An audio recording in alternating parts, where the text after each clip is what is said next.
fi àsìkò yìí mo wá fi ń sọ fún yín pé èmi ò ní ẹ mọ́ ṣépè. Èmi ò ní ẹ mọ́ ṣépè o, kẹ́ gbọ́ mi dáadáa. Go ahead, ẹ feel free. Ṣùgbọ́n èpè tẹ́ ẹ bá lè fi orí yín gbé. Tẹ́ ẹ mọ̀ pé ọmọ yín lè accommodate. Tẹ́ ẹ mọ̀ pé bàbá ńlá kú bàbá yín ìrandíran yín lè accommodate, òun ni kẹ́ máa ṣẹ́. Torí wọ́n ní àrígiṣẹ́gi orí ara ẹ̀ ni ó fi gbé o. Wọ́n ní bébúrẹ́ bá bojú wẹ̀yìn báyìí á fi èpè félépè ni. Wọ́n dẹ̀ ní ọwọ́ kọ́wọ́ tí ọ̀gẹ̀dẹ̀ bá gbé báyìí ara ẹ̀ ní fi ń nà. So ẹni èpè tẹ́ ẹ bá ti ṣẹ́ ẹ mọ̀ ronú báwọn, because you go back is to the sender ni. Láṣẹ Ifá, láṣẹ Olódùmarè, láṣẹ àwọn tó ní ilé ayé. Ṣó ti yé yín? You are free to come here and abuse me. Èmi ò mind. Is there a stupid? Ọ̀rọ̀ ṣe rí. Àwọn kan tí ẹ fi irun funfun bú mi. Ẹ wo irun funfun mi. My beautiful grey hair. Wọ́n tún fi bú mi. Ó ní orí ọmọ kékeré ààrẹ. Ó tún ní irun funfun. Ẹ mọ̀ pé mi àti yín ò ṣẹgbẹ́. You don't know I'm not your mate. You think it's about age?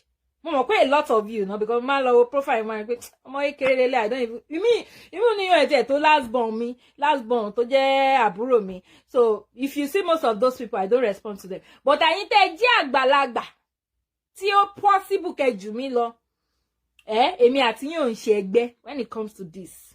Torí èmi mi ò jẹ́ kí religion wèrè tán gbé wá fún yín yẹ kó block ọpọlọ tèmi. Ṣé understand? Èmi máa ń jókòó, mo máa ń ronú fúnra mi ni, mi ń jẹ́ káwọn èèyàn ronú fún mi. Ṣó ti yé yín? Bó ṣe rí nìyẹn. Gẹ́gẹ́ bí mo ṣe ń sọ lọ, Alfulani, Dr. Blogger Alfulani, aka lórí irọ́, aka ají ago Rolex, aka ají 10,000 naira. Èmi kan mo sọ bẹ́ẹ̀ o. Ẹ má wá mú mi o fún allegation of defamation of character o. Ẹ lọ mú Saidi Shittu. Tẹ́ lè mú Saidi Shittu gan, because lórí ètò ènìyàn kan ló pè. So ẹ wá lọ mú èèyàn tó pè yẹ. Èèyàn tó pè lórí ètò Saidi Shittu yẹ. Òun lẹ máa lọ mú. Ṣó ti yé yín? Èèyàn tó pè lórí ètò Saidi Shittu tó tú àṣírí yẹ. Ẹni yẹn lẹ máa lọ mú, lẹ máa wá sue fún defamation of character. Because èyí tẹ́ ṣe fún Taniolorun ò lè work in my own case. Number one, nínú fídíò wọn tẹ́ sọ pé ẹ lè wá sí America mọ́. Torí ẹ ti jí aago, ẹ dẹ̀ ti jí 10,000.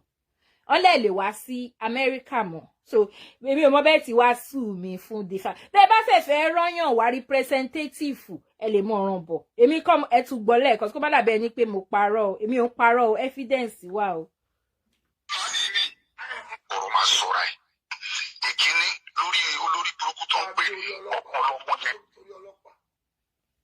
Jẹ́rí ọ̀pọ̀lọpọ̀ yẹn. Ẹ má bínú. Mo ṣe pé máa kọ́ ṣe tó bá gbé ẹjọ́ wèrè yẹn débi. Ẹ má gbé ẹjọ́ débi. Yes, ẹjọ́ yẹn kọ́ la fẹ́. Ẹ má sọ̀rọ̀ ẹ̀ bí. Ẹ má sọ̀rọ̀ yún bí. Ẹ má sọ̀rọ̀ àwọn wèrè yẹn bí. Ẹ má sọ yún bí, ẹ bá sọ ti Dr. Blogger Alfulani bí wọ́n ṣe jí aago. Alright. Okay, èmi dárúkọ wọn. Ó lọ sí Amẹ́ríkà lọ́dọ̀ ọ̀rẹ́ mi, Alfas, tó jí 10,000. Tó jí 10,000 pounds. Tó jí $10,000. Ta ló jí owó? Èyí tó ní má dárúkọ yìí náà ni. Ẹlẹ́kọ̀ọ́ yìí náà ni Alfulani mi.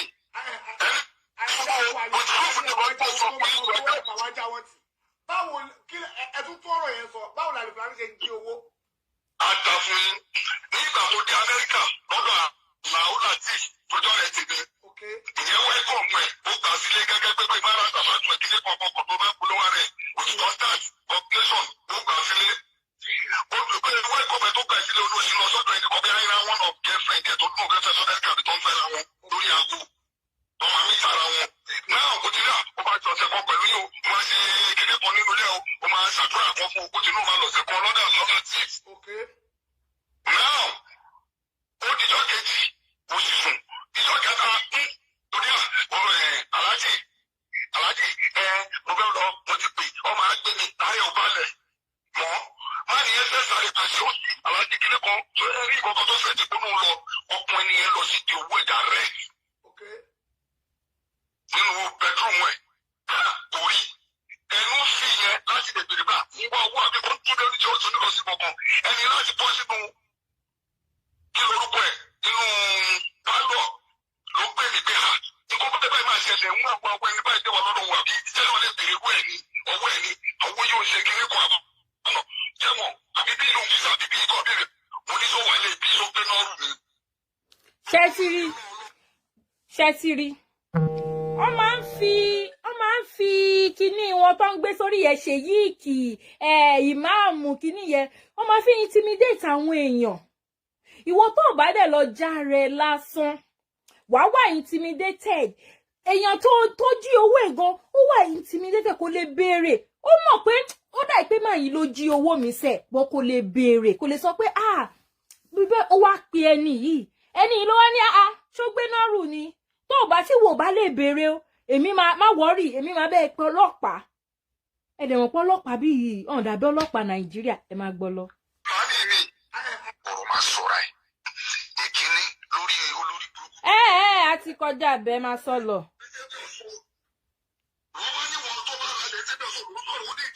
ẹni sùúrù.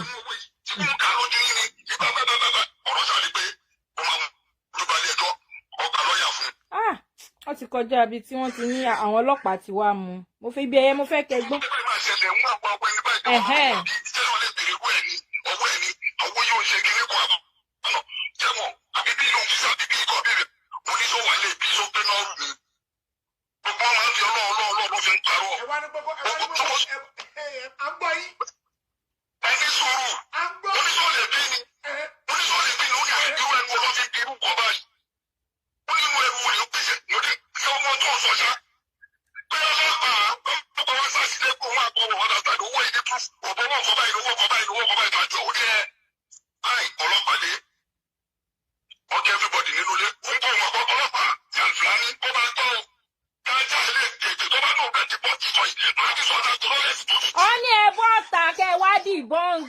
Owó tẹ́ jí 10,000 naira l'Amẹ́ríkà.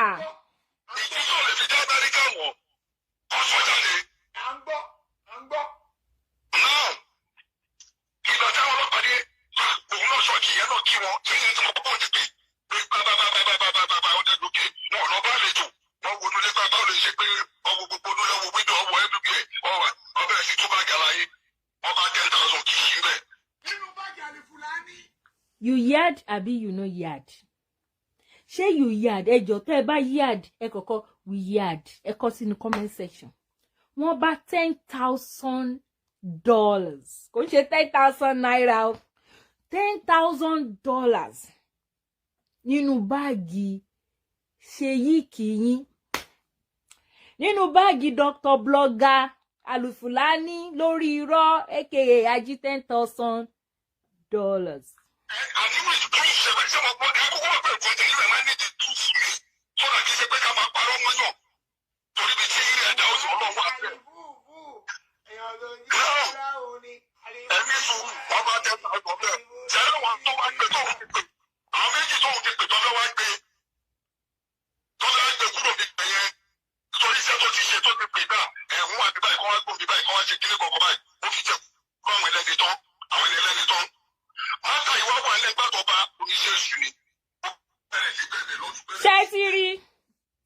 Ẹ ti rí wá ní ṣe èṣù bàbá tiwa irun mọ̀lẹ́ tiwa ancestor tiwa ni wọ́n mọ̀ parọ́ mọ́ instead of kókò lọ́rọ́ sọ pé iṣẹ́ shaitan àbí iṣẹ́ sátánì àbí ó wá ní ṣe èṣù ni ẹ wò ó tó bá ní kẹ́ wo bó tẹ́kẹ́ pé bó ṣe ń rí wá bó ṣe ń rí ni o ṣé èṣù ló sọ fún ẹ pé kó lọ ti owó ẹ bọ inú owó olówó kó lọ sínú rúùmù kó lọ jí 10,000 Alfulani ó wá parọ́ wá ní ṣé èṣù orí èṣù ló mú ẹ because èṣù jókòó jẹ́jẹ́ ìwọ ló wá tí wá ń parọ́ méṣù ó parọ́ mọ́ bàbá tiwa èṣù ẹ máa gbọ́.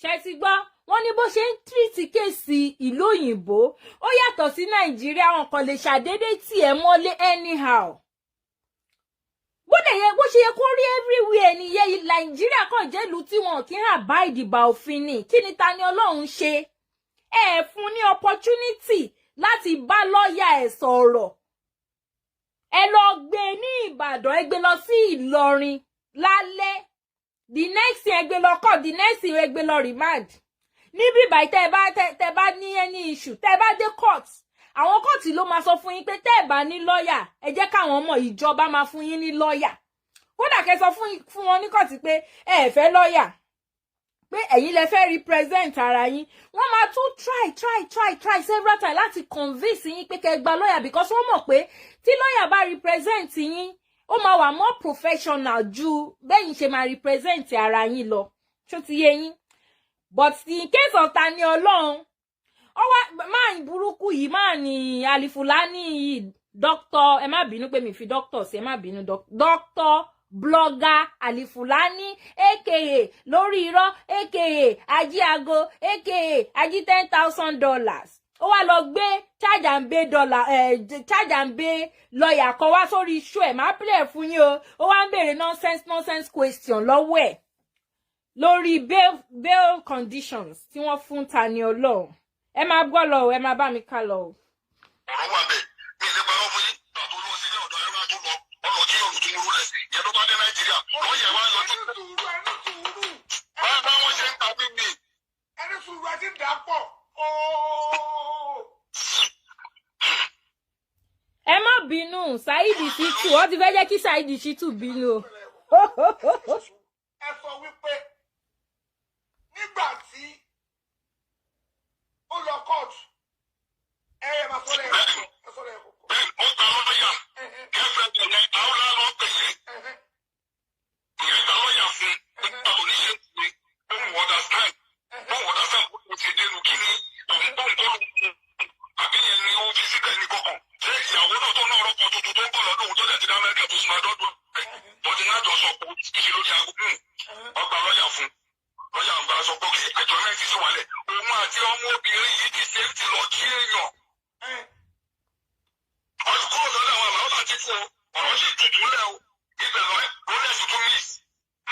wọ́n tún jọ lọ kí ọmọbìnrin yẹn mú àlìfọ́. wọ́n mú lọ kí ọ̀gá láti ti dé o kìnìkan rólẹ́sì miss báwo rólẹ́sì ṣe miss ni pé orí ó fi sọ́wọ́ wọ́n ní kó fi sọ́wọ́ ìyàwó kọ̀ọ̀kan bá kan ó fi yí ó lè filẹ̀ wọ́n tún sọ̀rọ̀ kórí ọ̀rọ̀ sọ̀rọ̀ ojú ọ̀rẹ́ ti sọ́wọ́ o ó lè filẹ̀ padà everybody ní gbà pé ìdájẹ́ kìnìkan wọ́n lọ tọ́lọ́wọ́ àgbòtì. wọ́n tún jí aago Dr. blogger Alfulani wọ́n tún jí aago Rolex ẹsẹ̀ á ní ojú kòkòrò báwọn ẹsẹ̀ á ní ojú kòkòrò bíi báwọn ṣé ẹ wà contented pẹ̀lú nǹkan tẹ́ ẹ ní ni àbí bó wà ní kátẹ̀lẹ́ jí 10,000 àmọ̀ pé owó ràn mọ́ yín lójú àmọ̀ pé ó lè ní yín lórí owó tiẹ̀ bìkọ́sì torí ẹ̀ lẹ́ṣẹ̀ máa ń gbá àwọn èèyàn tẹ́ máa ń pè lórí fóònù lórí social media afẹ́ bí afẹ́kọ́ mọ́sálásí ẹlẹ́pà kan síbì kan o afẹ́ ṣe gbá o kíní kan o ẹ wá gba 100,000 lọ́wọ́ èèyàn kan ẹ wá fún èèyàn méjì ní 10,000 give away àbí bẹ́ẹ̀ kọ́ lẹ ṣe ń ṣe ẹ wá kó yòókù sápò tí ẹ rò pé àmọ́dán bẹ ṣe gbogbo dán tẹ̀ ń ṣe ẹ wá ń ṣe bíi wípé saint nìyí ẹ wá sórí social media ẹ wá fi pé ẹ lè bá yé ẹlòmíì jẹ ẹ wá jókòó báyìí ẹ wá ranjú bí ẹni tó wà lórí WC tó ń ranjú ẹ wá ranjú lórí ọ̀rọ̀ Taniolorun ṣe fẹ́ kú sórí ọ̀rọ̀ Taniolorun ni ẹ fẹ́ kú sórí ẹ̀ ẹ continue ẹ̀yin nìyẹn Ọlọ́run nìyẹn máa play àwọn ètò tó show tó ṣe lórí ọ̀rọ̀ Taniolorun máa play fún yín bọ́ kí n tó sọ̀rọ̀ ẹ rántí pé last time kó tó lọ sí court kó tó lọ sọ̀rọ̀ nípa kó tó lọ ṣe ẹjọ́ tó ṣe recently yìí ẹ rántí pé mo jáde mo sọ̀rọ̀ pé since tí lọ́ọ̀yà àwọn olóṣùkà àtàlákatakítí Ìlọrin tó ti sọ fún wa officially pé àwọn judge náà wọ́n máa ń wà lórí social media. Mba ni ó dá okay kí kúkú fi opportunity yẹ o kémi náà fi address àwọn judge o. Ṣóyé yín because níbí báyìí which I believe ó happen ní Nàìjíríà náà. Tí judge bá dájọ́ tí kò bá tẹ́ aráàlú lọ́rùn àbí táwọn aráàlú bá rí wípé kọ́lọ́fín kan wà ńbẹ̀, àwọn aráàlú náà ní right láti sọ jáde pé my lord yo láì bú wọn àbá bú wọn dà my lord yo níbí báyìí your honor la máa ń pè wọ́n. My lord o ẹjọ́ tẹ́ ẹ dá yìí oníbàkan nú. Ìsídà kó jẹ́ wípé conflict of interest ti wọ̀ or abuse of power. Ṣó ti yé yín? Àwọn aráàlú ní àwọn náà ní right to their own opinion. You cannot say because you are a judge then anything tó bá ti sọ kó dákẹ́. No. Ṣebí democracy lẹ pé Nigeria ní government tí operate in Nigeria. Democracy. The government of the people by the people, Shani. So the people too should be able to talk. The people should be able to say their opinion. You don't have the right to shut people's mouths when they are not contented with whatever judgment you have given. Mo mọ̀ pé àwọn judge yẹn mọ̀, mo dẹ̀ mọ̀ pé àwọn judge ò lè sọ bẹ́ẹ̀. Mo trust wọn. Àwọn judge ò lè sọ pé kẹ́ ẹ má sọ̀rọ̀ táwọn bá dájọ́. Ṣùgbọ́n àwọn lọ́ọ̀yà olóṣùkà irọ́ ni wọ́n máa ń pa ẹ mọ̀ pé owó irọ́ ló sọ fún wọn. Owó pé kí wọ́n wá parọ́. Òun ni wọ́n sọ fún wọn. So gbogbo nǹkan tó ń sọ yẹn wọ́n parọ́ mọ́ àwọn judge pé judge tí judge bá ti sọ̀rọ̀ everybody ò gbọ́dọ̀ sọ mọ́ everybody keep quiet ní torí iye ọdún tí judge lò tó fi di judge kiri kan irọ́ o. You have the right to say your opinion. But torí pé ìlú tẹ́ wà sorry ní Nàìjíríà òfin wà ń bẹ̀ but wọn kì í follow ẹ̀. Ṣó ti yé yín ẹlòmíì lè sọ̀rọ̀ ńsìn kó lọ gbé. Ṣó yé yín ẹlòmíì lè sọ̀rọ̀ kó lọ gbé. So ìtorí ẹ̀ ni a lot of people are being careful. Mi ò dẹ̀ blame àwọn èèyàn. Ṣó ti yé yín so máa ní blogger yìí Mr. aka ẹ ṣáà ti mọ̀ aka ají $10,000 aka ají agoro lẹ́ẹ̀sì lórí irọ́ aka lórí irọ́ ó wá lọ gbé lọ́ọ̀yà charge and bail kan wọ orí program ẹ̀ because of Freetaniolorun's case ó wá ṣàbẹ̀rẹ̀ sí ní ọjọ́ múlẹ̀ ọjọ́ mú irọ́ yẹn lẹ̀ fúnra wọn àti lọ́ọ̀yà tó gbé wá tó lóun pè láti Abuja àti lọ́ọ̀yà àti òun náà ọjọ́ mú gbogbo ẹlẹ̀ fúnra wọn. Ṣó ti yé yín màá play torí ètò ẹ̀yẹ ogun díẹ̀ because kò fẹ́ ká máa rí àṣírí òun so ó máa wá jókòó síbẹ̀ bí 1 hour plus aṣàrò gbogbo ẹjọ́ yẹn but àwa ṣáà máa try best wa à gbé èyí tí ó make sense à gbé wá fún yín.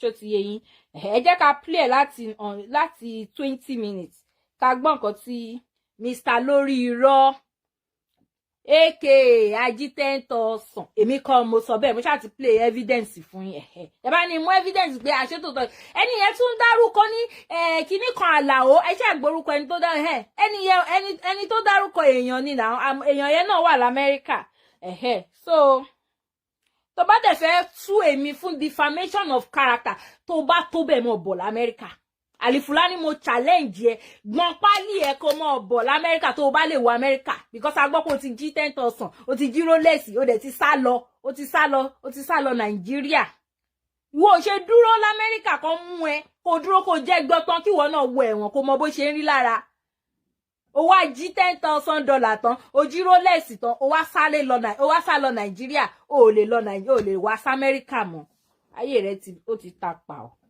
nonsense concability mo ń bọ̀ ẹ máa gbọ́ o. ẹ bá sí ẹ jàre o ẹ bá sí ẹ dọ́dọ̀ yín ẹ bá sí ẹ dọ́dọ̀. lẹ́ ń béèrè lẹ́ẹ̀tì dáhàlẹ̀ yìí lẹ́ ń béèrè lẹ́ẹ̀tì dákúrúkọ rù wá o Ìlọrin mi sí jàǹbá ọ̀rọ̀ yẹn padà sí ọ lẹ́nu. ẹ jẹ́ n bẹ̀rẹ̀ láti 23. wíwú ti wà lọ́wọ́ àwọn tán ní ká má bẹ̀bẹ̀ jò ní ó tẹ̀ yẹ kí 10 million ti lè wà ń lẹ̀ jù bẹ́ẹ̀ lọ gan torí tí èèyàn bá ní ohun tó gbójúlé kò ní lóun fẹ́ bíṣù jẹun pọ̀.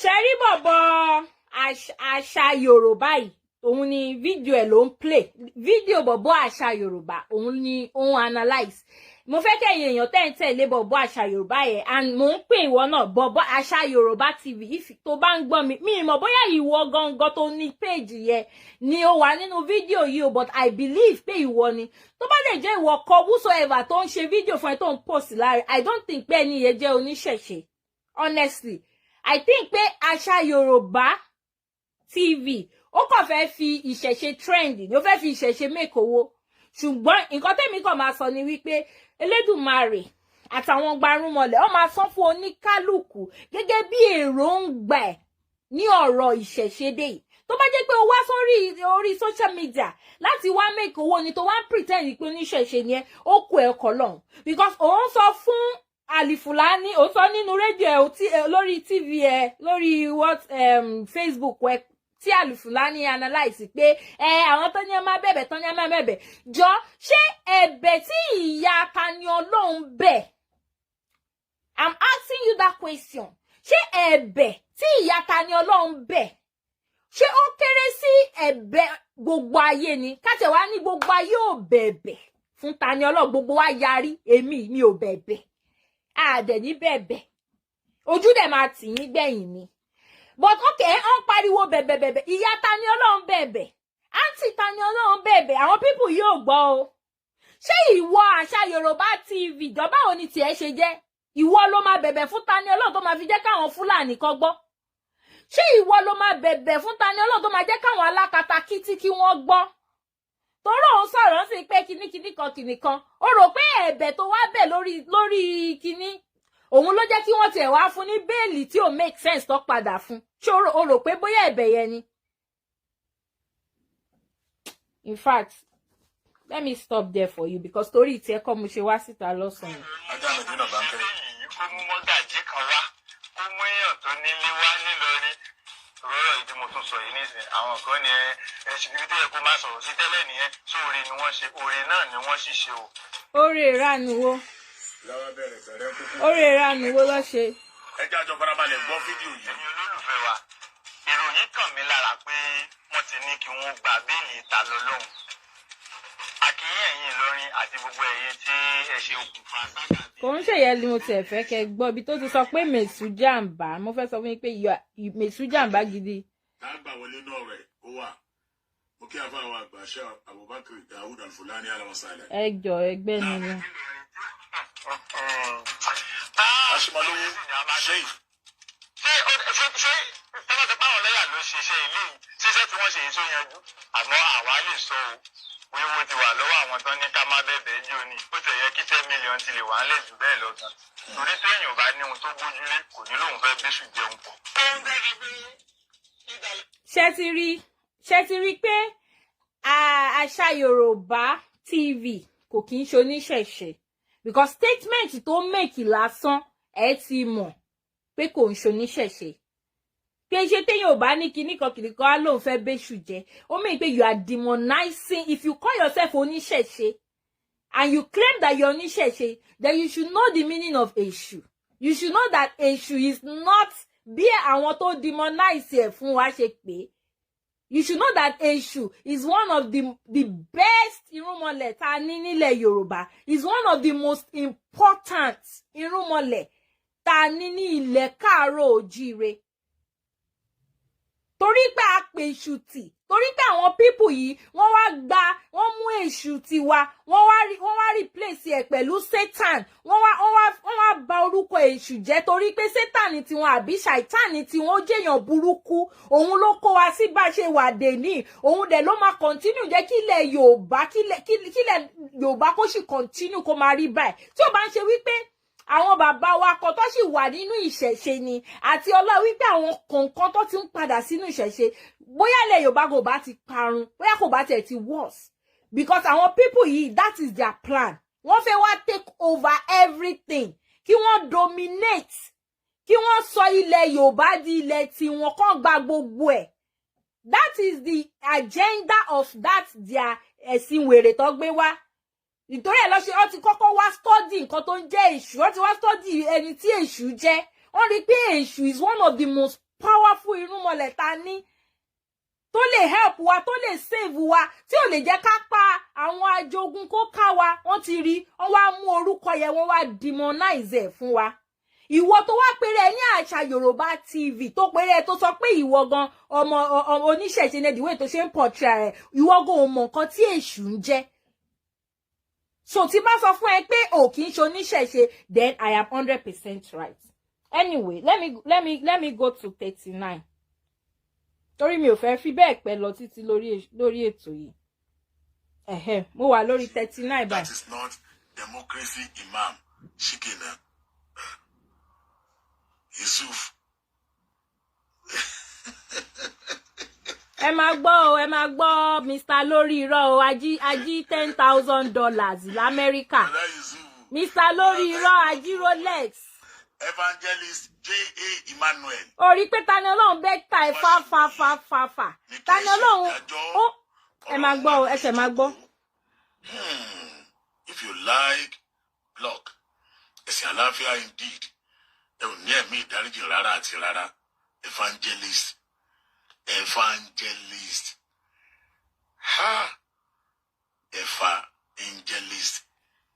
Ẹjọ́ ẹ̀yin èèyàn. Everybody in the doctor ṣe ń pe evangelist.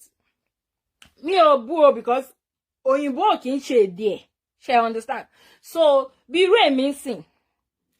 Mo ti wà ń bíbá ó tó jọ́ mẹ́ta. Mi ò dẹ̀ wà mi ready láti change accent mi sí accent wọn bí.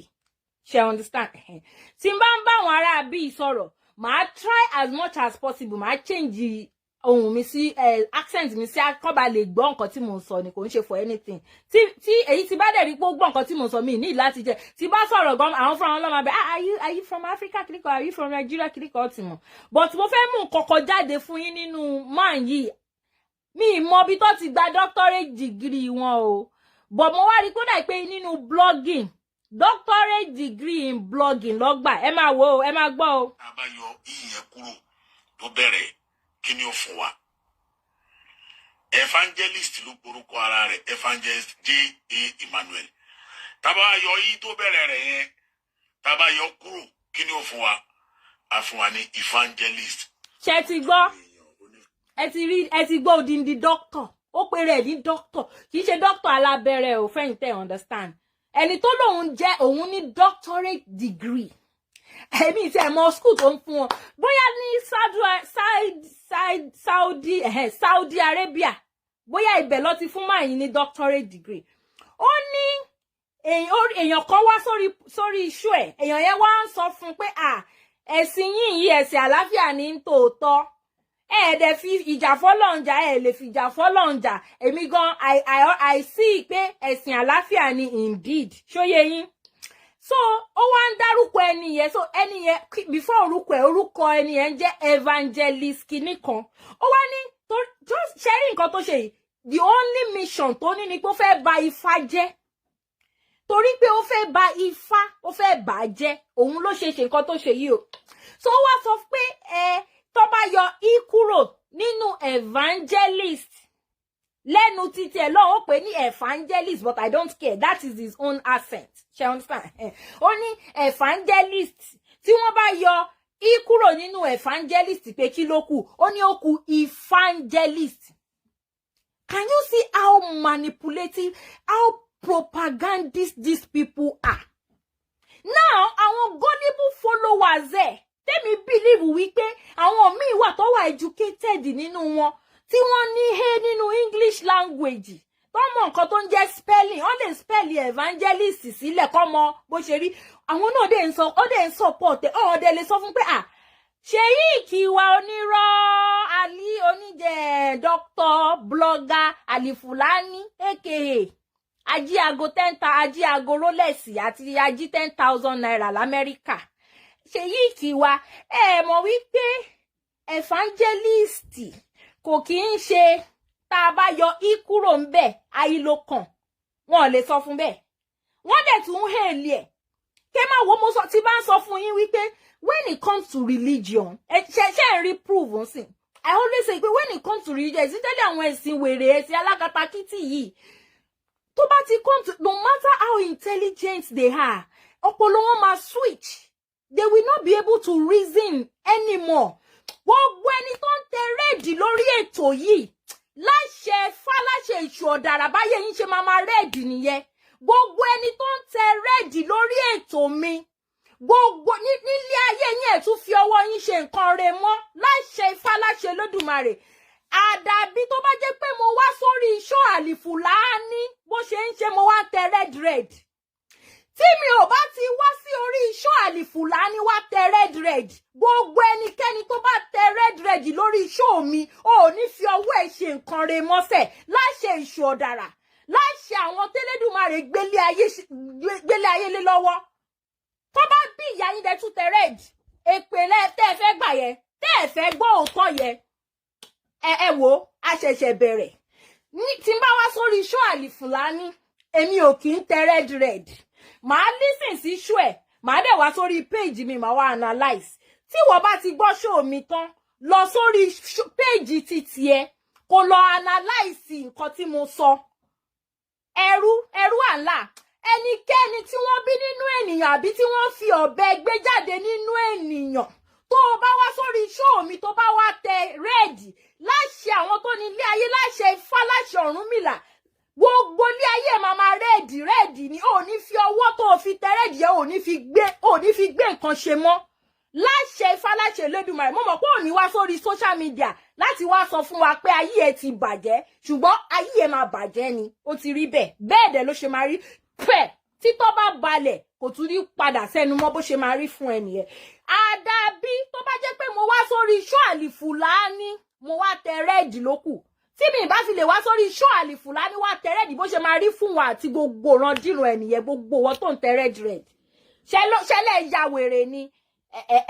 Mọ̀ pé torí ìwèrè ti lé, torí ìwèrè ti ta, la ṣe ní wèrè ti lé. Ẹ̀sìn wèrè tẹ́ ń ṣe ìyàwó ti ṣe rí. Inú Mùsùlùmí ló bí èmi sí. Jàgídíjàgan ibẹ̀ ló bí mi sí, gbogbo àwọn fámìlì pátápátá inú ibẹ̀ ló bí wa sí. Àtúnṣe tá a tún continue pẹ̀lú ẹ̀sìn kiriyó.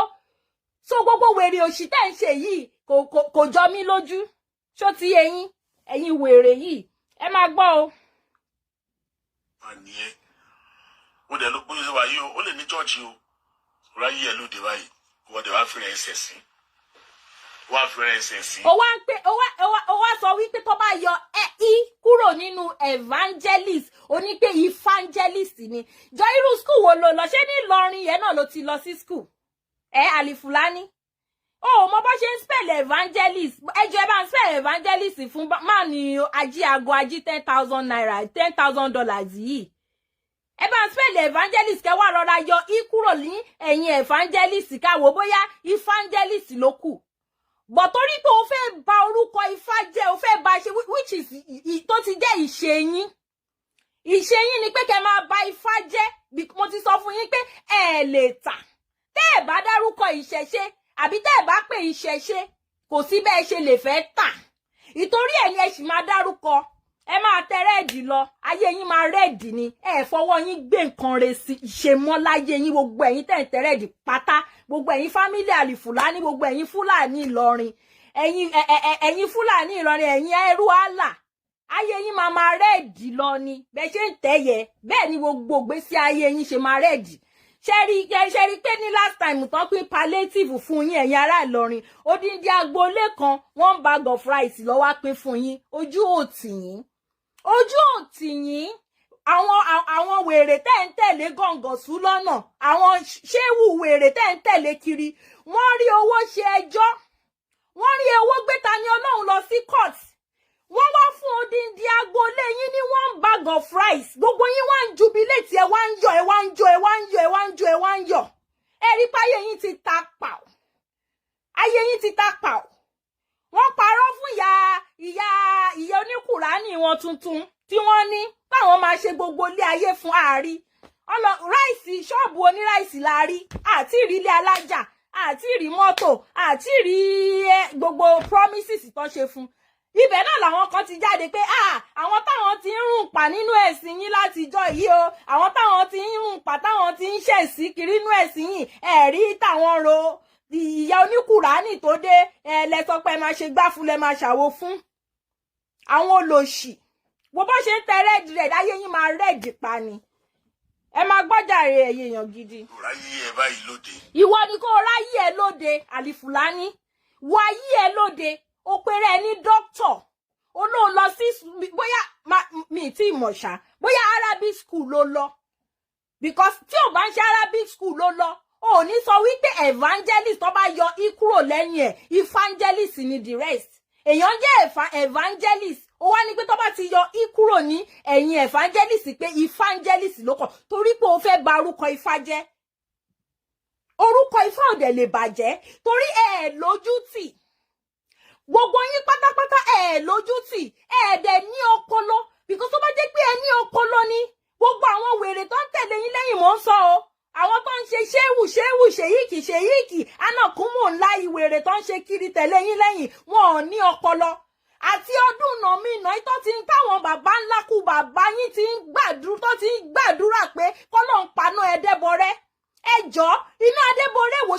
ṣé iná yẹn ń jò sí ni àbò ń kú sí torí ní mo rántí ayé ìgbàyàwó ojú bíi 10 years old lọ tá bá rìn kiri tá bá rìn ní street tó bá ń ṣe gbogbo nonsense program wọn tó máa ta tent tó máa pariwo tó ọlọ́mọ paná Adébọrẹ́ ọlọ́mọ paná Adébọrẹ́ títí di ìsìn tí mo ti wà that is about how many decades iná Adébọrẹ́ wá ń jò sí ẹ wá dúró àwọn èèyàn tó ń kúrò nínú ẹ̀sìn wèrè yín tí wọ́n ń bọ̀ wá sínú ìṣẹ̀ṣe iná Adébọrẹ́ ò wá parẹ́ ẹ̀sìn ìsìlámù yín ló máa parẹ́ nílẹ̀ Yorùbá bẹ́ẹ̀ fẹ́ bẹ́ẹ̀ kọ̀ torí ìsìlámù ò ń ṣe fún ilẹ̀ Yorùbá tẹ́ ẹ̀ bá ti lè polówó ọjà yín láì dárúkọ ìṣẹ̀ṣe tẹ́ ẹ̀ bá ti lè ṣe polówó ìsìlámù yín láì dárúkọ ìṣẹ̀ṣe ẹ̀sìn ìsìlámù yín ló máa parẹ́ bẹ́ẹ̀ fẹ́ bẹ́ẹ̀ kọ̀ ó máa parẹ́ ni ó máa parun nílẹ̀ Yorùbá ẹ free láti ṣẹ̀sìn yín kò sẹ́nibọ̀dì tó mú yín dání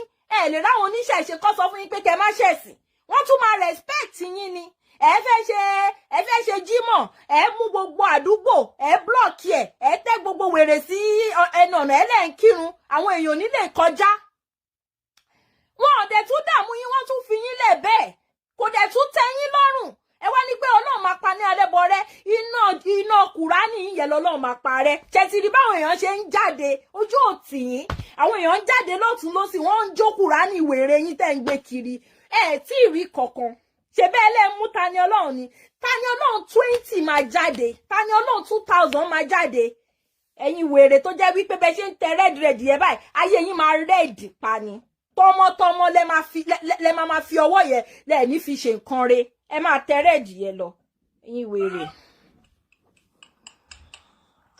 hànàlá ara tá à ń sọ rí o ara nǹkan tá à ń sọ rí o tẹ́lẹ̀ bá àwọn ẹgbẹ́ ìwà pàṣẹ àwọn Christian ìwọ evangelist sọ̀rọ̀ ayé ẹ̀ lóde báyìí subhanallah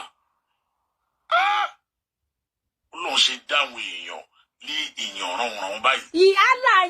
Allah yín ló déyàn ránran tí ìwọ fúnra rẹ̀ dẹ̀ wà lára ẹni tó dá tó jẹ́ ránran Ọlọ́run ti wà ò déyàn ránran ṣó ti yẹ Allah ló máa ń dá èèyàn ránran ìtòdè la ṣe máa ń sọ fún àwọn tí wọ́n understand wípé Allah is not Olódùmarè gbogbo ìwà wèrè tó kún ara wọn ìwà Allah nǹkan tí Allah ní kàn máa ṣe òun ni wọ́n ń ṣe Olódùmarè tí wà ò dẹ̀ instruct anybody kó máa ṣe wèrè irú wèrè tí gbogbo wọn ń ṣe yìí Olódùmarè kan ló instruct wọn bẹ́ẹ̀ Allah àti Muhammadu wọn òun ló ní pé kó máa ṣe gẹ́gẹ́ bí ìwé wèrè tó gbé fún wọn tí wọ́n ń gbé kiri inú ìwé ló ti kà o kò sí kankan tó fámìlì Muhammadu nù wọn kò sí kankan tó fámìlì Allah nù wọn o ilẹ̀ Mẹ́kà là wà o ilẹ̀ Mẹ́kà ni Muhammadu wà o àtọmọ́ Allah àtọmọ́ Muhammadu o àwọn irúnmọlẹ̀ tiwa tó jẹ́ ilẹ̀ Yorùbá Elédùmarè fún wa ó pọ̀ dáadáa o kò ṣe Adam and Eve irọ́ ló gbé wá fún yín irọ́ ni wọ́n gbé wá fún yín tó wá parọ́ fún yín pé Adam and Eve àwa ti wá sílùú òyìnbó a ti rí gbogbo àṣírí wọn irọ́ ni àtọ̀tún àtòsì kò sí nǹkan tó ń jẹ́ Adam and Eve fàbú ni gbogbo ẹ̀ wọ́n fi wá kó gbogbo yín lẹ́rù ọpọlọ ni everybody wake up wake up kẹ́ má jẹ́ kó gbé yín handicap mọ́ ọjà wọn ò tà mọ́ ìtorí ẹ̀ ní gbogbo wọn ṣe ń sunkún torí ẹ̀ ló ṣe mú Tani Olohun wọ́n rí pé Tani Olohun tú àṣírí àwọn ìtorí ẹ̀ ló ṣe mú wọ́n kàn fi òkúta gidi wọ́n fi kẹ́wọ́ ni ọjà tí wọ́n tà ò tà mọ́ oríṣiríṣi àṣírí wọn ló ń tú lójoojúmọ́ wo obìnrin tó jáde tó ní pé oníkóhun lọ mú 65 cows wá okay tákàtẹ̀ wá ní irọ́ ni obìnrin yẹn ẹ ṣáà gbọ́ ilé tí mo play ibi tó ti jí 10,000 tó tún jí aago Rolex olójú kòkòrò olè ọpẹra wọn ní ustaasi àbí ṣéwù àbí ṣèyíkì ni Allah yìí ò ní ẹ mọ́ jí aago. Ọlọ́run á ṣàánú ẹ̀. Ìwọ gangan ló ní ìdí àánú. Fídíò tí analyze nìyẹn. Ẹ lọ sí the bail conditions. ẹ máa gbọ́ o wọ́n láwọn fẹ́ lọ bail conditions. Bail conditions. Dákẹ́nu ẹ̀ ṣé n tán ni ó mú wá yẹn ṣé n tó pọ̀ ni àbí kí ni ìdájọ́ ẹ̀.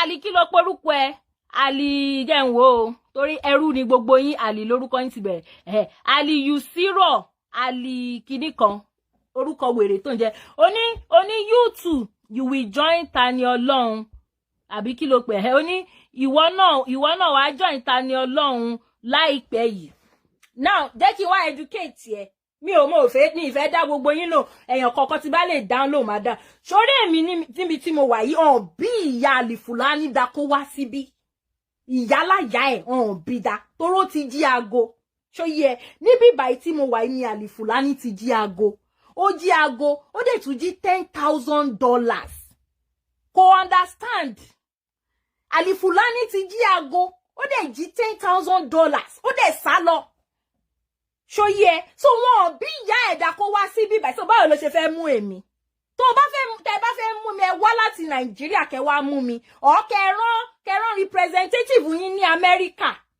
kẹ́ wá mú mi ẹ wá mọ̀ wípé Amẹ́ríkà àti Nàìjíríà kò ń ṣe kankan náà ẹ̀yin fúnra yín lè máa ẹni tó wá mú òun ló máa wọ ẹ̀wọ̀n at class kẹ́ wá mú mi ẹ rò pé Nàìjíríà tó jẹ́ wípé ẹ jẹ́ káwọn èèyàn lè sòótọ́ ọ̀rọ̀ táwọn èèyàn lẹ́nu láti sòótọ́ ọ̀rọ̀ ẹ rò pé òun ni bíbáyìí ni bíbáyìí ò ń ṣe Nàìjíríà Amẹ́ríkà ló ń pè bí Amẹ́ríkà tó bá pe ọlọ́pàá within 5 minutes ọlọ́pàá ti kàn ẹ́ lára ìtorí ẹ̀ ní ìgbà tí Alfulani jí $10,000 ọlọ́pàá ló pè ibi tó ti dúró tó ti sáré pèèyàn ògbọ́n kan tí fídíò yẹn sọ ó ní ó ti pèèyàn méjì pé kán sáré wá gbé òun kóun bá lè lọ máa sá lọ torí ó ti jí 10,000 káwọn méjì tó pè tó dé àwọn ọlọ́pàá ti dé ṣó ti yé ẹ kò ń ṣe àwọn ọlọ́pàá Nàìjíríà tó ti fi bribe báyé wọn jẹ́ tí wọ́n lọ kidnap ẹni ẹlẹ́ni torí awítà ìwí lọ́ọ̀yà wèrè tí Alfulani gbé wá sí bíbáyìí ó ní pé kidnap pé àwọn tó sọ wípé wọ́n kidnap Tani Olohun pé àwọn náà ń rúfin ni kán lè wá gbé wọn irọ́ ló pa lọ́ọ̀yà ó nítorí pé kidnap it always come with ransom yes ṣe rí ransom tẹ́yin fẹ́ gbà lọ́wọ́ Tani Olohun òun ni wípé kó lè sọ fún yín pé òun ò ṣe ìṣẹ̀ṣe mọ́ pé Islam lòun fẹ́ ṣe ransom nìyẹn ransom tẹ́ ẹ gbà lọ́wọ́ ìyá oníkùránì wèrè yín tẹ́ ẹ ṣẹ̀ṣẹ̀ fún ní ìyá oníkùránì ìyá ọlọ́ṣù tó di ìyá oníkùránì ransom wípé kó ṣàkọ ìṣẹ̀ṣe sílẹ̀ kó ní pé òun ti di ìsìlámù òun ni ransom tẹ́ ẹ gbà fún pé ẹ kidnap ẹ̀ òun dẹ̀ ni gbogbo yín ṣe ń lọ bá Tani Olohun níbi tẹ́ ẹ fi sí ilẹ̀ wá ń ọ̀fà ẹ̀ ẹ̀yin ayé tẹ́ bá mọ̀ nǹkan tí wọ́n ọ̀fà Tani Olohun àwọn wèrè yìí tẹ́ ẹ bá mọ̀ nǹkan tí gbogbo wọn ọ̀fà Tani Olohun pé kí Tani Olohun ṣàṣọ wípé òun ti gba ìsìlámù wọ́n ní pé kí Tani Olohun sọ pé òun ti gba ìsìlámù pé òun ò ṣẹjọ́ mọ́ òun ti sọ́rí o pé tó bá fi lè sọ bẹ́ẹ̀ àwọn á fún ní gbogbo ayé báyìí ẹ̀yin wèrè ransom ti yín nìyẹn torí ẹ̀sìn wèrè yín ni kò dẹ̀ ní dúró nílẹ̀ Yorùbá irọ́ lẹ pa ẹ̀yin wèrè olórí ẹ má wọ̀rí ẹ má gbọ́ bọ̀dọ̀ lè o bọ̀dá jí $10,000 àwọn gbọ̀rọ̀ mi dẹlẹ́rù. Ṣẹ́tìrí ó ṣe mistake ni oko ó ṣe mistake ó dẹ̀ máa ṣe mistake lọ ni. Tó o bá ní pé orí Taniolorun ni o fẹ́ jókòó sí, tó bá sọ pé orí ọ̀rọ̀ Taniolorun ló fẹ́ kú sí, wàá máa ṣìṣe ni gbogbo nǹkan tó bá ń ṣe láì wàá máa ṣìṣe ni. Tó bá sọ pé orí ọ̀rọ̀ Taniolorun ló fẹ́ jókòó torí pé ìwọ kọ́ ni òkúta gidi. Òkúta gidi tí Taniolorun tó play fídíò tí bàbá Tede play ìwọ kọ́. Ṣùgbọ́n torí pé ẹ fẹ́ fi òkúta gidi ẹ fẹ́ fi ja ìjà ìsìlámù yín. Kò sẹ́ni tó mọ anybody tó ń jókúta gidi rí. Òkúta gidi olórí pẹrẹsẹ ẹ ti rí fídíò tí mo play níjọ́ tí òwe oṣù káyẹ̀ tó máa ń wé ẹ̀rí bórí ẹ̀ ṣe rí pẹrẹsẹ. Òkúta gidi ò ní nothing. Ṣẹ́rí ìyá oníkùránì tí wọ́n ń lò ń sí tó jẹ́ star wọn ó ti lówó ju òkúta gidi lọ báyìí. But wọn mind torí pé tó bá ti jẹ́ ìsìlámù wọn yẹn they can go any length. Òkúta gidi ó pọ̀ ju èkúté ṣọ́ọ̀ṣì lọ. Òkúta gidi ó pọ̀ ju èkúté ṣọ́ọ̀ṣì lọ kò lówó. Very poor person tẹ́ bá rí ẹ ti máa rí. But torí pé àwọn extremist yìí àwọn Islamic extremist yìí ó fẹ́ fi òkúta gidi ó fẹ́ fi jà. Wọ́n fẹ́ fi kéèsì òkúta gidi ó fẹ́ fi pa Taniolorun lẹ́nu mọ́ pé kó yé sòótọ́ mọ́ torí gbogbo àṣírí wọn ni Taniolorun tú torí pé ọjà wọn ò tà mọ́ wọn ò ráwọn èèyàn gbà mọ́. Ẹ mọ̀ pé téèyàn bá ń tajà tó ń tajà òkùnkùn tó ń ṣe 419 tó ráwọn èèyàn gbà mọ́ máa ń dùn wọ́n instead of kí wọ́n lọ jókòó kí wọ́n lọ sí school tó bá jẹ́ pé school lẹ fẹ́ lọ ẹ lọ school kẹ́ lọ jẹ́ professional. Kì í ṣe pé ẹ wá máa rí ẹ wá lọ sí school wèrè torí pé ẹ fẹ́ di blogger ẹ rí evangelist ẹni tó bá ti yọ ikú lẹ́yìn evangelist ó ti di evangelist. Àbí school wèrè kọ́ lẹ lọ yẹ àbí waste of money kọ́ lẹ lọ tẹ́lẹ̀ gba doctorate degree tẹ́ yọ ikú abẹ́yìn èèyàn abẹ́mi ni mi ò mọ English mọ́ ni ẹ bá ń spell the evangelist kẹ bá ń yọ yí ẹ̀yìn ẹ̀kọ́ mbẹ̀ ṣé evangelist ló kù tí wèrè yìí tó ń propagate rubbish. Ẹ máa gbọ́ lọ o.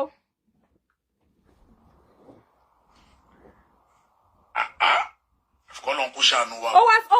Ó wá sọ wípé gbọ̀rọ̀ mi dẹlẹ́rù so gbọ̀rọ̀ mi dẹlẹ́rù yẹn ló fẹ́ pè ń sìn tó jẹ́ lọ́ọ̀yà tó fẹ́ pè àṣìṣe ti bẹ̀rẹ̀ sí wàá dẹ̀ ṣàṣìṣe pa ni lórí ọ̀rọ̀ Taniolorun wàá máa ṣàṣìṣe ni wàá máa ṣàṣìṣe àfi tó bá jẹ́ wípé àdàbí wọ́n ní àdàbí ó jà ju èpè lọ Alfulani doctor blogger Alfulani because wọn bí ìyá ẹ̀dá kó má jáde 2 times a day kó wá ṣe blogging lórí Facebook àbẹ́bí fẹ́ pa ìyálà ìyá ẹ̀ ọ̀ bí ẹ̀dá kó má bọ́ síta kó wá lọ fẹ́ blọ́ọ̀gì lẹ́ẹ̀mejì lójúmọ́ ò tí ì tó bẹ́ẹ̀ blọ́ọ̀gì yẹn dẹ̀ máa wọ bí 1 hour plus ni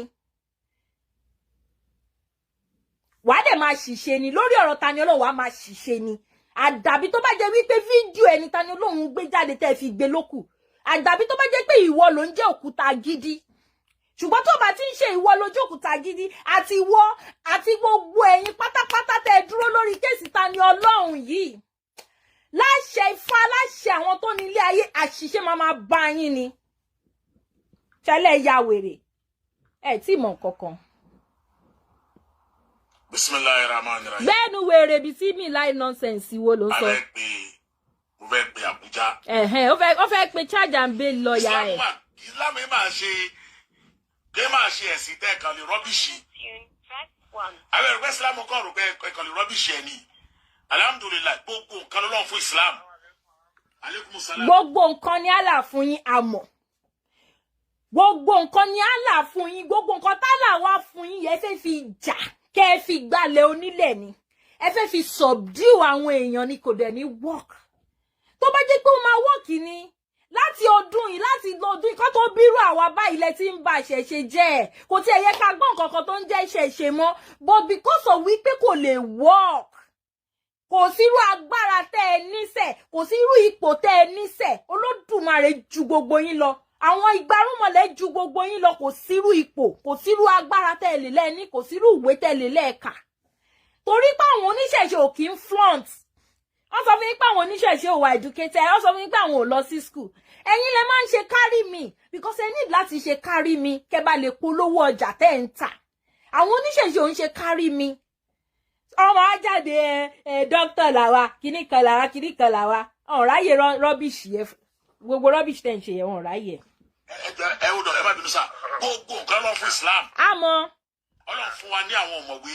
Ọlọ́run kọ́ ẹ máa sọ pé Allah ló fún yín pé kẹ́ fi máa jagun, kẹ́ máa fi gbálẹ̀ onílẹ̀.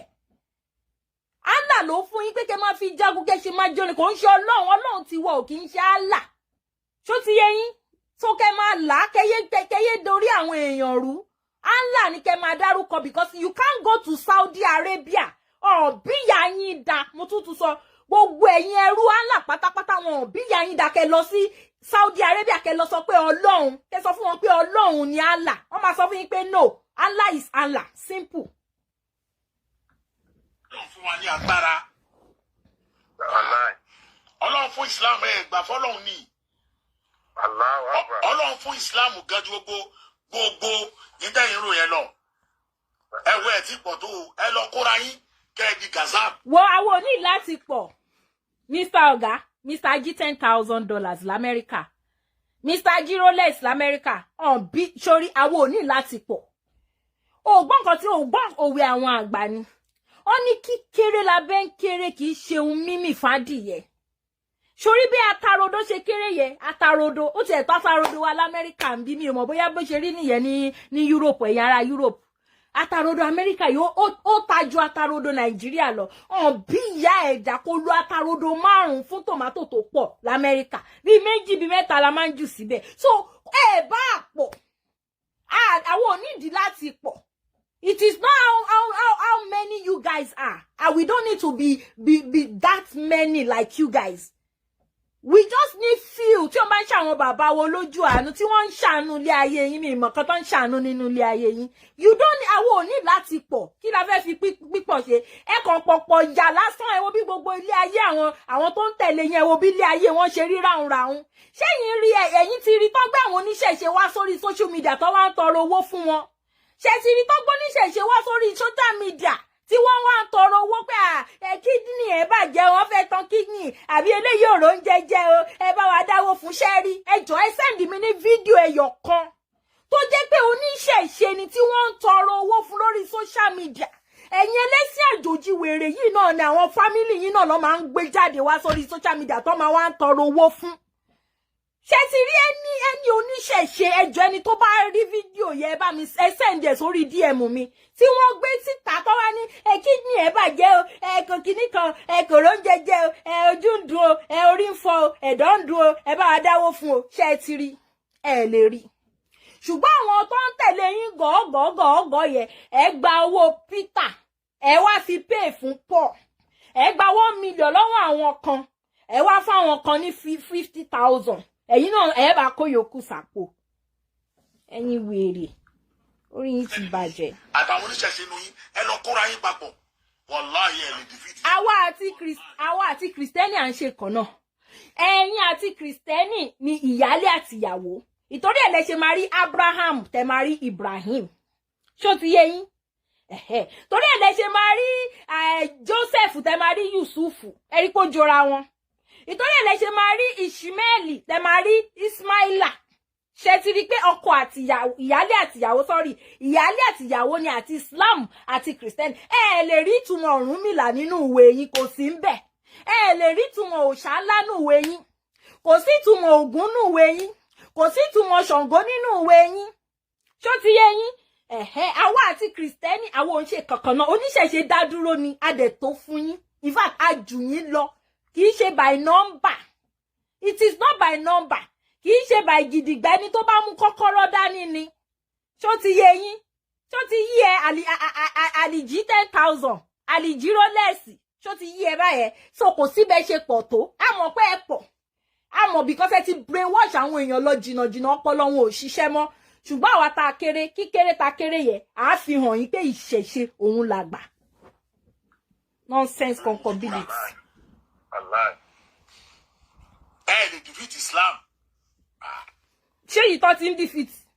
ṣé Islam tí wọ́n ti ń defeat àbẹ̀wò ní 20 years ago jẹ́ kí n sọ yìí tó yẹ pé mo ti gbọ́njú dáadáa tí mo ti dáadé tí mo ti tó yẹ pé tí bá fẹ́ bímọ at that time mo lè bímọ mo lè marry mo ti gbọ́njú 20 years ago yes at 20 years ago èmi ò kì í ṣe minor mọ́ mo ti di adult mo lè bímọ tí bá fẹ́ bímọ mo lè marry legally 20 years ago àmọ́ bí Islam ṣe rí o àmọ́ bí ìṣẹ̀ṣe ṣe rí o gbogbo àwọn babaláwo tí wọ́n ń bọ́ ta nísìn tí wọ́n ní ifá lẹ́yìn orúkọ wọn most of them wọn ò lè fi ifá tó bá tiẹ̀ jẹ́ ifá gan wọ́n máa rọra yọ i kúrò ńbẹ̀ ni ó máa di fá bóyá ẹni tó bá ń jẹ́ ifá ṣòótọ́ nsìn ó máa yọ i kúrò ńbẹ̀ á wá di fá ṣòótọ́ ẹni tó bá ń jẹ́ ifá gbèmí ó máa yọ i kúrò ńbẹ̀ á di fá gbèmí because of intimidation ẹ̀yin ẹ̀sìn wèrè ẹ̀yin ẹ̀sìn àjòjì yìí àmọ́ nǹkan tí ẹ fi ojú àwọn ọmọ onífá àwọn ọmọ oníṣẹ̀ṣe àmọ́ nǹkan tẹ́ ẹ fojú wọn rí ní school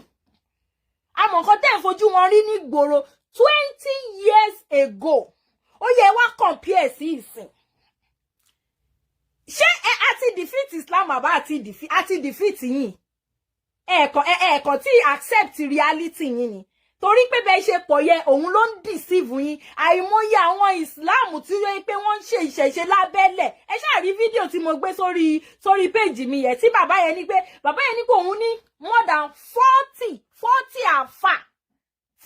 àfà including àwọn tó wà ní Ìlọrin tó ti tẹ fá lọ́dọ̀ òun babaláwo ní ẹ lọ wo péjì mi ẹ máa rí mo ṣe post ẹ bóyá lánàá or there about 40 àfà tó ti tẹ fá àìmọye yín lẹ ń sásá bẹ́ẹ̀ ṣe tẹ kàn ń fi Islam wèrè yìí tẹ fi ń bojú ṣé the way tí àwọn babaláwo tí wọ́n fi ń kojú yín sìn tí wọ́n fi ń dá padà fún yín anyhow tẹ bá ṣe ń gbé wá ṣé 20 years ago ṣáwọn babaláwo lè ṣe wọn lè ṣe kí tẹ̀ ṣe wípé wọn ò ní agbára because wọ́n dúró de instruction Ifá ni Ifá máa sọ fún wọn pé kò tí ì tásìkò Ifá máa sọ pé kò tí ì tásìkò ṣé ìgbà tásìkò tó ń sìn ṣé àwa tàtijọba yín ṣe ẹ̀sìn wèrè yìí ṣé àwa náà kọ́ la wá ń jáde kúrò nínú ẹ̀sìn ṣé rí ẹjẹ́ sọ kíní kan fún yín torí bàbá kan mo rí babaláwo kan tí wọ́n jáde tí àṣà Yorùbá yìí náà ni tó lọ gbé wọn wá sórí péjì ẹ̀ mo respect bàbá yẹn o babaláwo ni wọ́n babaláwo gidi dẹ̀ ni wọ́n ní Ẹ̀gbá ṣó ti yé yín babaláwo gidi ni wọ́n ní Ẹ̀gbá ṣó ti yé yín so nǹkan tí bàbá yẹn sọ èmi ò expect pé kí wọ́n sọ less than that because àgbàlagbà ni wọ́n ibi tá dẹ̀ máa ń bá àwọn àgbà nìyẹn ṣó ti yé yín but let me tell you something Ifá gangan fúnra ẹ̀ ti mọ̀ wípé àwọn bàbá yìí wọ́n máa follow Ifá to the letter dì ní bí Ifá bá ṣe sọ lọ́ ṣe máa sọ ṣó ti yé yín Ifá wá mú àwa kan tá a wà nínú ẹ̀sìn wèrè yín yẹn lẹ́yìn ìgbà tó ti mú wa lọ experience ẹ̀ tó wá mú wa jáde àwa la wá ń kojú yín sìn ò ní rí babaláwo kan kó máa kojú yín báyìí because ó ti mú àwọn lára láti bẹ̀rẹ̀ bó ṣe rí gbogbo bá ṣe ṣe yìí ọwọ́ yín náà láti bá ọwọ́ ẹ̀sìn wèrè yín náà láti bá náà ó dàbí pé kẹ wá ti máa parọ́ fọ́mọ kékeré láti kékeré kẹ ti máa parọ́ fún kó wá dàgbà kó wá realize pé gbogbo nǹkan tẹ́ ń sọ fóun irọ́ ni ẹ mọ̀ bó ṣe máa fi tó bá tiẹ̀ já àwọn ọmọ American bí wọ́n lè yin àwọn parents wọ́n lè yin bọ̀ honestly pé ẹ parọ́ fún àwọn láti kékeré àwọn tí wọ́n gbé irọ́ yẹn sí orí àwọn títí táwọn fi dàgbà wọ́n lè yin parents wọn bọ̀ because wọn ò like kó máa parọ́ ṣó ti yé yín so àwa tá a kúrò nínú ẹ̀sìn wèrè yín yẹn àwa náà ni Olódùmarè àtàwọn gbarúmọlẹ̀ àwọn rúmọlẹ̀ ló gbé àwa jáde àwa náà dé la máa fèsì yín torí ọmọ náà là ń rán sí náà so àwa ni a ti wọnú ẹ̀ ṣé láwọn bàbá yẹn àwọn ò wọnú ẹ̀sìn àjòjì àwọn jókòó ti Fá ni 100% kúrò nínú Fá wọn wọnú ẹ̀sìn àjòjì ọmọ bó ṣe ń rí ayé tí wọn ò bàjẹ́ a lot of people lẹ ti bà ayé wọn jẹ́ pẹ̀lú ẹ̀sìn wèrè ẹ̀sìn àjòjì tó tiẹ̀ ti kú sínú ẹ̀ a lot of people ti kú lórí pé àdá àlà ṣe ànábì mọ́mọ́ àbáyín ṣe Jésù á ṣe lórúkọ Jésù a lot of people ló ti kú ló ti waste life ẹ wo Mohbad tí gbogbo yín pariwo kíndéyìí tó bá jẹ́ pé oníṣẹ̀ṣe ni parent Mohbad mo fọwọ́ ẹ̀ sọ̀yà Mohbad ò ní kú because wọ́n máa dáfá lóòrèkóòrè ni especially tó ti rí pọ́ ọmọ ológo ni kódà bàbá ẹ̀ lè máa dáfá fún lójoojúmọ́ láti máa monitor ẹ̀ bó ṣe ń dáfọ́ fún ló ṣe máa rúbọ fún bó ṣe ń dáfọ́ fún ló ṣe máa rúbọ fún kò ní lọ kó sọ́wọ́ àwọn tó kó sí ṣùgbọ́n Jésù Ànábì Muhammad Allah yín tí ò wà effective Islam ta ti defeat already.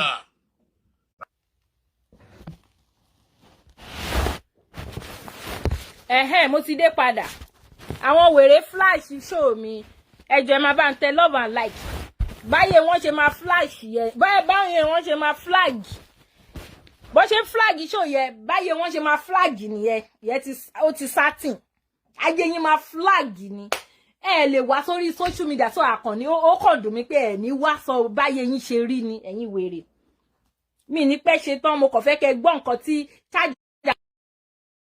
tí àlùjí 10k àmì Ọlọ́run sà. Èmi mọ̀ pé máa flag ẹ̀ èmi ò dẹ̀ ní ẹ mọ́ flag ẹ̀ ayé yín máa padà flag ayé yín máa flag ẹ má bá ń tẹ love and like ẹ̀yin tẹ́ bá wà pẹ̀lú mi bẹ́ẹ̀ ṣe ń flag ẹ̀ láyé ìrandíran yín tọmọtọmọ ayé yín ṣe máa flag dẹ̀ ní fi ọwọ́ yín yẹn tẹ̀ ṣe nǹkan rẹ̀ mọ́ flag yẹn náà lẹ̀ ni ó máa flag lọ ni ṣe mọ̀ pé Nàìjíríà gan lásán ó ti tó fún irú èpè báyìí ibi tó ti máa easy láti jẹ́jù náà ní Nàìjíríà ẹ máa flag ẹ̀ báyé yín ṣe máa flag nìyẹn. jọ bail condition tí wọ́n fún Tanilorun ìyẹn ni mo fẹ́ ká sọ̀rọ̀ lé lórí torí pé àti dáwọn kan wọ́n ti wọ́n ń gbó kiri ṣé irú bail condition tó yẹ ká fún rèé kódà àwọn kan sọ wípé wọ́n ti kó lọ múṣọ tí wá ṣé Ìlọrin ló yẹ kó lọ múṣọ tí wá ní tó yẹ kó wọrú sẹ́yìn lọ àbí kó wọrú ìlú kan lọ kó lọ múṣọ tí wá ń bẹ̀ abẹ́kẹ́ wá ṣàlàyé fún wa. ó irritate me as a matter of fact ẹ jẹ́ n fast forward ẹ̀ jẹ́. nǹkan tó máa gbéyàwó ni pé irú incitement yìí irú wàhálà wo ló lè dálẹ̀. ṣé tractor ọkàn ló fi ṣe incitement yìí ni tí ọ̀rọ̀ ẹnu lásán ló fi sọ ni àbó lọ sórí social media tó máa affect gbogbo àgbáyé. ẹgbẹ́nu sọ̀hún lọ ya charge and bail ẹ̀yin tẹ́ bá ráyè létà ẹ lè wò ó lọ́dọ̀ Mr. Ají $10,000 ẹ ti mọ̀ wọ́n Dr. Blogger Alfulani Ají 10,000 ajíró lẹ́ẹ̀sì l'Amẹ́ríkà ayé wọ́n ti bàjẹ́ wọn lè wá sí Amẹ́ríkà mọ́ tẹ́ bá ráyè máa fẹnu mi analyze gbogbo nǹkan tí lọ́ọ̀yà yẹn tó sọ. Now lọ́ọ̀yà charge and bail alákatakítí bí ìyá rẹ̀ tó gbé wá sórí program ẹjọ́ kí lẹ́yìn expect ó wá san rándan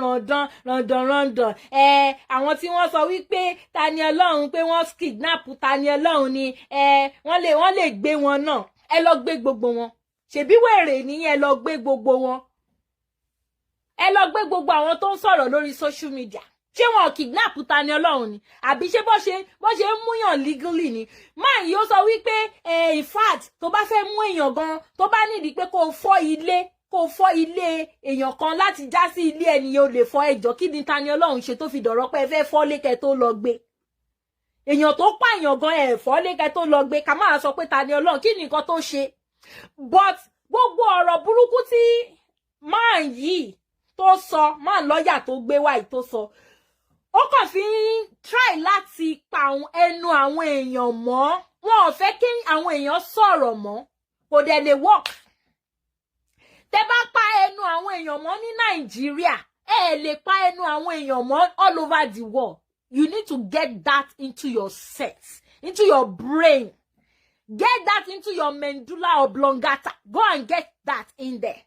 Tẹ́ bá pa ẹnu èèyàn mọ́ ní Nàìjíríà ẹ lè panu wa mọ́ ní outside Nigeria. Nǹkan tẹ́ ẹ ṣe ó wrong, ó wà unlawful. Kò ní any form of humanity nínú, and we will continue to say it because we have the right to say it. Ṣó ti yé yín? So you cannot intimidate people by quoting nonsense law. Ó wá ní in fact àwọn tó sọ pé George gan nǹkan tí George ṣe ò dá kinní kan kí ló kò yẹ kẹ́ sọ̀rọ̀ bẹ́ẹ̀ tí George bá ṣe tí ò bá dá ẹ lọ sí court of appeal fine, wọ́n lè lọ sí court of appeal. Ṣùgbọ́n ìyẹn ò dá citizen dúró láti máa sọ̀rọ̀, láti máa fi ẹ̀hónú àbá ọlọ́ṣẹ́ máa ń sọ, láti máa fi hàn pé nǹkan tẹ́ ẹ ṣe o judge àwọn ò faramọ́ o. Ó dàbí wípé ẹ ti lo power, agbára tó wà lọ́wọ́ yẹn ti ṣì lò, that is misuse of power. Àti wípé a tún gbọ́ pé tẹ̀blíkì lẹ́yìn náà àmọ́ bóyá rọ́ ni bóyá òótọ́ ni o. Torí pé ẹ̀yin náà jẹ́ alákatakí tí ó possible pé ìyẹn náà ẹ ti lo conflict of interest lórí ẹ̀. Ṣó ti yé yín? Ṣùgbọ́n ẹnìkan wà tó ju gbogbo ayé lọ, Olódùmarè ni mo ti sọ fún yín last time. Òun ládájọ́ tó ju adájọ́ lọ. Kì í ṣe Allah o, because Allah wà effective. Allah wà powerless. Agbára ẹyọ kan báyìí Allah ò ní dépò pé Muhammadu ò wà ní. Ìkọ̀ tó bá yẹ pé Allah ni kò yẹ kí wàhálà pọ̀ tó yìí. Ó yẹ kí Allah ti ṣiṣẹ́ owó ẹ̀. Ṣó ti yé yín? But Elédùmarè tó ju gbogbo yín lọ, tó ju Allah yín lọ, tó ju Muhammadu yín lọ. Òun ni adájọ́ tó ju gbogbo adájọ́ lọ. A wá dá yín lẹ́jọ́. Gbogbo yín pátápátá lórí kéèsì Taniolorun. A dá yín lẹ́jọ́ bó ṣe tọ́ bó ṣe yẹ. Gbogbo ẹ̀yin tẹ́ ń jubilate lórí bail condition tí wọ́n fún Taniolorun nítorí wípé ẹ feel pé ó máa continue gẹ́gẹ́ bí máà ni olè ají $10,000 yìí. Àlìjí 10,000, àlìjí Rolex watch. Ó tún wá ń bèrè lọ́wọ́ lọ́yà yẹn pé tí wọ́n bá rí bail condition yẹ, ṣé Taniolorun máa continue láti wà ń bẹ̀ ni? Pé ṣé tí wọ́n bá rí bail condition yẹ láti fulfill pé for the next 1 year, ṣé next 1 year ṣé Taniolorun máa ṣe continue láti wà ń bẹ̀ nìyẹn? Lọ́yà yẹn náà ní tí ò bá rí fọ́dún mẹ́ta yóò wà ń bẹ̀ náà ní fọ́dún mẹ́ta. Ṣùgbọ́n Olódùmarè máa jù yín lọ. Ojú máa ti gbogbo yín láìpẹ́ láì jìnnà. Bó ṣe máa rí nìyẹn. Ẹ̀yin wèrè alákatakítí yìí. Ó ti fi ṣe yín pé nǹkan tẹ́ ẹ ní kó má tẹ̀. Ẹ ṣe ti yín, ẹ má pè tí oníṣẹ̀ṣe sí. Ṣùgbọ́n ọ̀bí yín dá torí ọjà wèrè tẹ́ ń ta ò lè tà. Tẹ́ ẹ bá ti pèsè ṣe, tẹ́ ẹ ti dárúkọ Ifá. Eléyìí ọ̀tí ẹ̀bí dá kó ṣe nǹkan kan kó má pè Ifá. Eléyìí lórí irọ́ oní 10,000 yìí. Oní ají 10,000 yìí kò tó bẹ́ẹ̀. Mi tí rí program kan tó ṣe tí ò pè ṣẹ̀ṣe, tí ò pè Ifá, tí ò pè irúnmọlẹ̀, tí ò pè òrìṣà. Ó lè pé Allah kò dẹ̀ pé Muhammadu kò dẹ̀ get out. Dandan ni pé kò pé toníṣẹ̀ṣe mọ́ ni. Tẹ́ ẹ bá ti stop gbogbo yín pátá. Tẹ́ ẹ bá ti stop láti máa polówó ọjà wèrè tẹ́ ẹ wá tà. Tẹ́lẹ̀ ń ṣẹ̀sìn òṣì. Àwọn tó gbé ẹ̀sìn yẹn wá fún yín. Country wọ́n develop lójoojúmọ́. Nísìnyìí wọ́n rely lórí pilgrimage tẹ́ wá ń ṣe every year. Wọ́n rely lórí ẹ̀ mọ́ because wọ́n ti rí pé àwọn èèyàn ti ń sọjí. Wọ́n ti rí pé àwọn èèyàn ti ń lajú. Ní odindi ṣé Iran ni àbí Iraq ni ìyẹn nìkan all close down 50 mosques 50. Òun ni wọ́n close. Ẹ̀dẹ̀ ní Islam ò tí wà defeated. Tó bá tún fẹ́ wà defeated nǹkan. Mosques 50 òun ni wọ́n close down ní country kan. Bóyá country kan ni bóyá gbègbè kan ni. Màá lọ ó wà lórí Google ẹ lọ search ẹ màá gbé sórí page mi gbogbo yín máa rí. Ẹ wá ní pé kò tí wà defeated. Tó bá tún fẹ́ wà defeated nǹkan. Bó ṣe ń defeated ní ìlú òyìnbó ní àwọn gbogbo other countries yẹn náà. Àwa náà máa rí defeat nílẹ̀ Yorùbá. Ní kẹ́ má ṣe ti yín. Ṣé gbọ́? Ẹ ṣe ti yín kẹ́ lọ jẹ́jẹ́ yín. Kẹ́ lọ fèsì Allah yín àti Muhammadu yín. Ẹ má dárúkọ òrìṣà. Ẹ má dárúkọ irúnmọlẹ̀. Ẹ má dárúkọ Ifá. In as much as ẹ bá sì fẹ́ máa dárúkọ, ẹ má dárúkọ èṣù. Tí bá gbọ́ anybody, tí bá gbọ́ tẹ́ ẹ sọ̀rọ̀ èṣù anyhow. Kì í ṣe àwọn aláǹgbanú yín o. Kò ń ṣe àwọn aláǹgbanú yín o. Àwọn tó popular nú yín bí eléyìí tó jí 10,000 ẹ̀mọ̀. Kò tí ò bá tiẹ̀ fẹ́ popular gan $10,000 tó jí l'Amẹ́ríkà yìí lásán ó ti mú popular. Àwọn tó jí popular ni máa reply. Tẹ́ bá dárúkọ èṣù lásán, àfi kí má rí fídíò yẹn, máa dá yín lóhùn. Máa fún yín jẹ wòtòwòtò ni. Ẹ ṣe ti yín. Ọ sọ pé wà nínú Kùránì yín pé làkúlúndí làkúlúndà àbí báwo ló ṣe pé làkúndà àbí làkúlúndì àbí làkúlíkúlí ni mi mọ̀ bẹ́ ṣe ń pè wọ́n ní ẹ ṣe ti yín káwa náà ṣe ti wa so kí ló dé tẹ́ lè ṣe ti yín tó jẹ́ pé tẹ́ bá ti dárúkọ ẹlẹ́bọ kẹ́ máa pe ẹlẹ́bọ ara yín ò kí ń balẹ̀ ẹ ní fọ́lọ̀ kùránì yín ìgbà tó jẹ́ wípé kì í ṣe pé torí nǹkan gidi lẹ ṣe gbé kùránì ọ̀hún jáde torí ìwà torí mission wèrè agenda wèrè yín lẹ fi gbé kùránì ọ̀hún jáde nonsense ẹ ṣe jàre ẹ̀yin tèmi mo dúpẹ́ èmi ti ṣe mo ti ṣe ti tèmi ilé mo ti ṣe táwọn mọ̀lẹ́ ràn mí ẹ bá mi pín show yìí ẹ jẹ́ kó kan àwọn tó yẹ pé wọ́n ti wà confused àwọn tí ilé ayé wọn tó ti fẹ́ bàjẹ́ lórí ẹ̀sìn wèrè tó àwọn ọmọ the right thing láti ṣe tọkàn follow tó ń balẹ̀ ayé wọn jẹ́ ẹ wá mú èèyàn kan ẹ wá tẹ bá ti rí èèyàn kan mú báyìí ẹ wo Tani Ọlọ́run ọwọ́ gbogbo wọn lọ ń bá Tani Ọlọ́run lẹ́yìn wọn lọ ń bá Tani Ọlọ́run lẹ́yìn wọn ní pé kí Tani Ọlọ́run kó fi ìṣẹ̀ṣe sílẹ̀ kó di Islam àwọn máa ṣe gbá fún àwọn máa ṣọwọ́ fún àwọn máa ṣe kòkò bàbá ẹ ya wèrè ni ẹ ṣàfẹ́ gba star yìí ni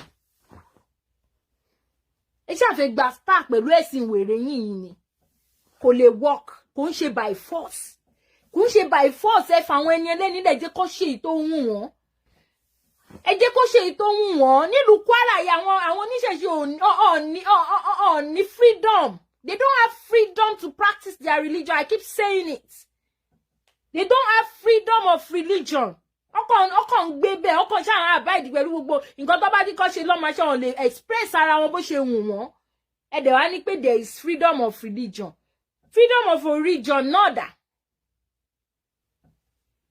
religion tó jẹ́ pé wọ́n import ní religion òkìrìkà tó ń import wá láti ìlú ẹlòmíì tẹwà sọ di bàbá rẹ̀ lè wá lẹ́nu you cannot defeat Islam wèrè tó ti wà defeated already.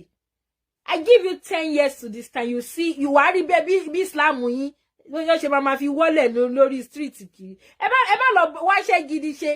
Ẹ má lọ wáṣẹ́ gidi ṣe ńsìn. Because by that time gbogbo ọjà ẹ lè tà mọ́ gbogbo àwọn tẹ́ ń luri tẹ́ ń gbowó lọ́wọ́ yẹn. Ọpọlọ wọn máa ti change, ọpọlọ wọn máa ti wake up. Ẹ ní máa ra àwọn owó wèrè tẹ́ ń gbà yẹn. Ẹ ní máa rí gbà mọ́. Ẹ̀sìn imported. Ẹ̀sìn wèrè. Àwọn kan tí ò gbádùn lọ́lẹ́ wọ́n máa ń dọ̀mpù fún yín nǹkan tó bá ti fún yín lọ́fẹ̀ẹ́ kẹ́ mọ̀ pé kò gbádùn àwọn tó wà lọ́hùn yẹn ò ní wá sọ́dọ̀ yín wá fún yín ní nǹkan gidi ẹ jára yín nǹkan tí ò gbádùn tí ò wúlò fún àwọn òun ló máa wá fún yín nǹkan tó jẹ́ wípé tó bá mú wá fún yín wọ́n lè fi gain millions times million lára yín òun ló máa gbé wá fún yín wọn ò ní gbé nǹkan tó máa ṣe yín láǹfààní bọ́ lójú ti yín ẹni tí ò bá já rẹ̀ ẹni tí ò bá understand wàá rò pé wọ́n ti gbé nǹkan gidi wá fún yín ẹ rò pé àwọn òyìnbó tó bá rò pé ẹ̀sìn wèrè tó gbé wá fún yín máa ṣe yín lóore ẹ rò pé máa gbé wá àbọ̀ ti gbé wá ni. ẹ wo èyí tí mo ṣe tó ẹ̀yin ìyá mi ẹ̀yin bàbá mi ẹ ṣé mo dúpẹ́ thanks for joining me I really appreciate gbogbo nǹkan tẹ́ bá ń dáwọ́lé pátá ó máa yọrí sí rere lágbára Ọlọ́run láṣẹ Elédùmarè láṣẹ àwọn tó láyé ẹ ṣé gan mo dúpẹ́ thanks for joining màá tún rí yín.